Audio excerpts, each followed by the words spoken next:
El día de hoy vamos a ver lo que es transporte celular. En este caso estamos viendo transporte celular pasivo. Recordemos una cosa, que el transporte celular pasivo, este proceso es el que le permite a la célula incorporar ciertas sustancias o ciertos elementos que le van a servir para realizar sus funciones vitales. ¿Listo? Hay que tener en cuenta que el transporte celular pasivo no gasta energía y ella como tal lo hace a través de la membrana. ¿Listo? Bueno, entonces, ya sabíamos que el transporte celular es la capacidad que tiene la célula de poder dejar ingresar ciertos elementos a su interior o en el caso expulsar, ¿cierto? Hacia el exterior. Hay que tener en cuenta que el transporte celular pasivo en este caso se divide en varios. En este momento vamos a ver lo que es el transporte simple y el transporte por difusión facilitadora. Empecemos por el simple. Recordemos que acá la membrana, ¿cierto? Está haciendo como el límite entre la parte interna de la célula y la parte externa de la célula, donde tenemos que identificar dónde hay mayor cantidad de concentración de un tipo de gradiente. En este caso vamos a utilizar lo que es el oxígeno. La célula, al ver que hay mayor concentración de gradientes en la parte externa de la célula, lo que hace la célula es comenzar a dejar ingresar esos mismos elementos de oxígeno, ¿cierto?, a su interior a través de los pequeños poros que hay dentro de la membrana, con el fin de que de dejar ingresar esos elementos y que haya la misma cantidad tanto en la zona externa como en la zona interna de la célula. Esto lo hace la célula con el fin de nivelar las dos zonas y no genera un gasto de energía.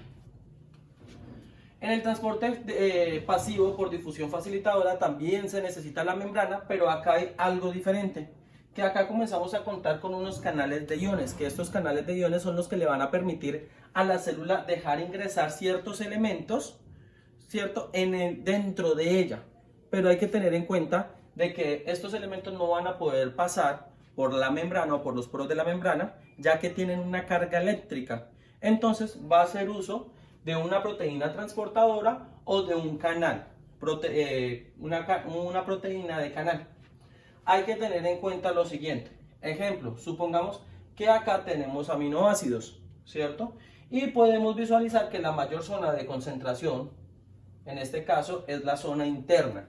Como hay mayor concentración en la zona interna, lo que hace la célula es dejar expulsar, ¿cierto?, desde su interior hacia su exterior, esos elementos de aminoácidos, ¿cierto?, hacia el exterior y así evitar algún daño. Hay que tener en cuenta que al tener una carga eléctrica de estos aminoácidos y al acercarse a la membrana, como la membrana está compuesta por fosfolípidos, ¿cierto?, y también está formada por agua, lo que hace es que la carga eléctrica, ella se va a recoger a esa carga eléctrica y no los va a dejar pasar. Por esa razón, utiliza los canales de iones. Hay otra forma, ¿cierto?, que son las proteínas transportadoras, que ellas actúan como tijera y solamente van en una sola dirección. En cambio, el canal de iones va en dos direcciones. Si ella necesita expulsar, se abre y deja expulsar, o si ella necesita dejar ingresar, deja pasar.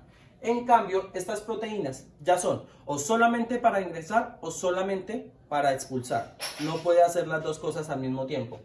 Entonces, al igual, tenemos una mayor concentración de glucosa en la parte externa de la célula y lo que hace la célula es comenzar a través desde su proteína transportadora, se abre, recoge la glucosa y luego se gira y lo que hace es dejarla ingresar. ¿Con el fin de qué? De nivelar tanto la zona interna como la zona externa, ¿cierto?, de glucosa, y que de esta manera tanto en la zona de afuera como en la zona de adentro estén en equilibrio, estén igualadas.